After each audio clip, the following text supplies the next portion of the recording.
ये बात उस रात की है जब मैं पुणे की होटल में ठहरा। उस रात बारिश बहुत तेज़ हो रही थी। मुझे होटल विशाल में जाना था। जिस टैक्सी पर मैं बैठा था उनका ड्राइवर का कहना था, सर मैं आगे नहीं जाऊंगा, आगे रोड पर बहुत पानी भरी है, मेरी टैक्सी ख़राब हो जाएगी। मैं आपको पास में एक होटल है, होटल वारका, वहाँ छोड़ देता हूँ। मेरी होटल मालिक से अच्छी जान पहचान है, वो पैसा कम कर लेगा। टैक्सी ड्राइवर की बातें सुनकर मैंने भी हाँ में सर हिला दिया। वो टैक्सी ड्राइवर मुझे होटल वारका ले गया। जब मैं होटल के अंदर गया तो चारों तरफ सन्नाटा था। मेरे अंदर एक अजीब सी डर समा रही थी। तभी होटल का मालिक, जिसका नाम वीरेंद्र था, वो पीछे से मेरे कंधे पर हाथ रखा। हाथ रखते ही जैसे मैं एकदम से चौंक उठा, मानो जैसे कोई मुझे अपनी ओर खींचे ले जा रहा हो। जब मैं पलट कर देखा तो वो होटल का मालिक था। हेलो सर, टैक्सी ड्राइवर ने मुझे सारी बातें बता दी है।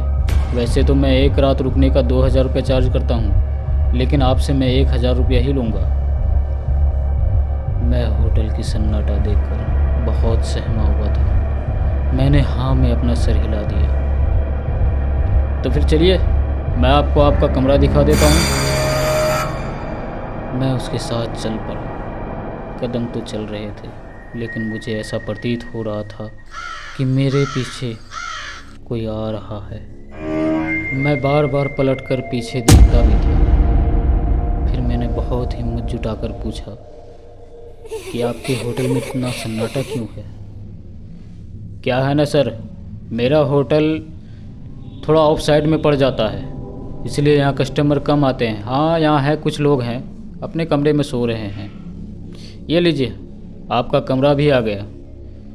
मेरी नज़र जैसे ही रूम के गेट पर पड़ी, उसमें लिखा था रूम नंबर 13। फिर मैंने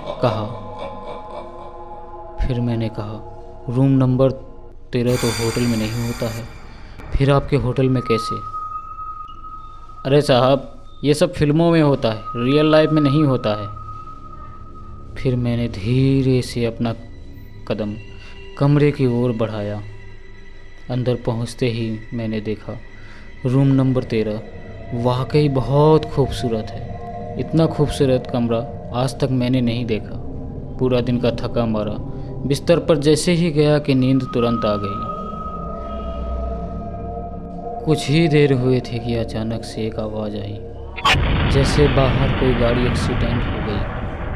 मैंने खिड़की से झांक कर देखा तो वाकई 2 कार एक्सीडेंट हो गई थी और एक लड़की जो खून से लथपथ रो रही थी।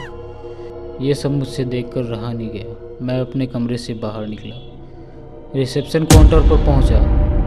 वहाँ मुझे होटल का मालिक वीरेंद्र मिला।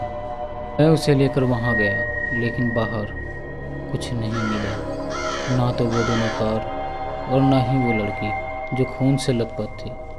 आखिर कौन थी वो लड़की? कहाँ गया वो कार?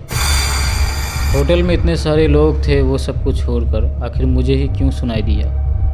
मुझे ही क्यों दिखाई दिया? और मैं कौन हूँ? पुणे क्या करने आया हूँ?